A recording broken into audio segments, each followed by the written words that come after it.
उभे आहोत मल्हारगडाच्या विस्तीर्ण अशा पठारावरती. आपण पाहतो आहोत आपले सर्वच ट्रेकर अतिशय उत्सुकतेने चंदनापुरीचा विस्तीर्ण परिसर पाहत आहेत. समोरच्या बाजूला आपल्याला दिसतो आहे ते बाळेश्वरच्या डोंगररांगा, अतिशय उंच उंच आकाशाला भिडलेल्या त्या डोंगररांगा, वरती ढग जणू काही शिखरावरती उतरलेले आहेत असा हा परिसर. सकाळची सुंदर आणि उत्साही अशा प्रकारची ही वेळ आहे आणि या वेळेमध्ये हा ट्रेक करत असताना अतिशय आनंद वाटतो आहे. समोर सावरगाव तळ चंदनापुरीचा विस्तीर्ण परिसराचा आपण अवलोकन करतो आहोत. दूरच्या बाजूला संगमनेरपर्यंत आपली नजर जाते आहे. प्रचंड दाट लोकवस्ती, प्रचंड दाट घरे ज्या ठिकाणी आहेत, असं संगमनेर शहर तालुक्याचं मुख्य ठिकाण या ठिकाणी आपल्याला दिसतो आहे.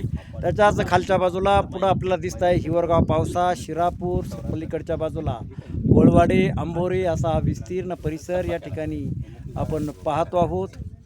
सुंदर अशी श्रावण पहाळींच्या माध्यमातून, श्रावणसरींच्या माध्यमातून हिरवळ सगळीकडे पसरलेली आहेत आणि आपल्याला आठवण येते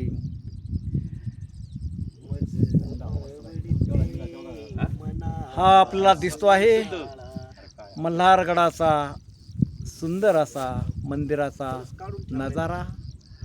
आजूबाजूला भव्य असं पटांगण या ठिकाणी दिसतं आहे. अतिशय सुंदर असा हा परिसर. आमचे सर्वच ट्रेकर या ठिकाणी उत्सुकतेनं या सर्व परिसराचं निरीक्षण आपल्या डोळ्यांमध्ये साठवून घेत आहेत.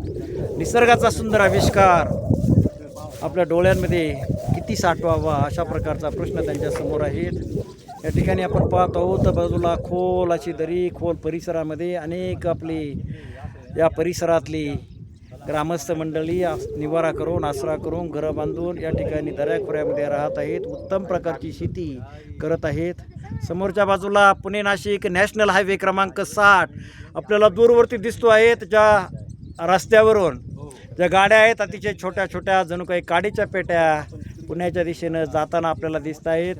बाळेश्वरच्या शिखरावरती ढग जणू काही शिखराचं दर्शन घेत आहेत अशा प्रकारचा हा नजारा. समोर विस्तीर्ण असं पठार या ठिकाणी आपल्याला दिसत आहे.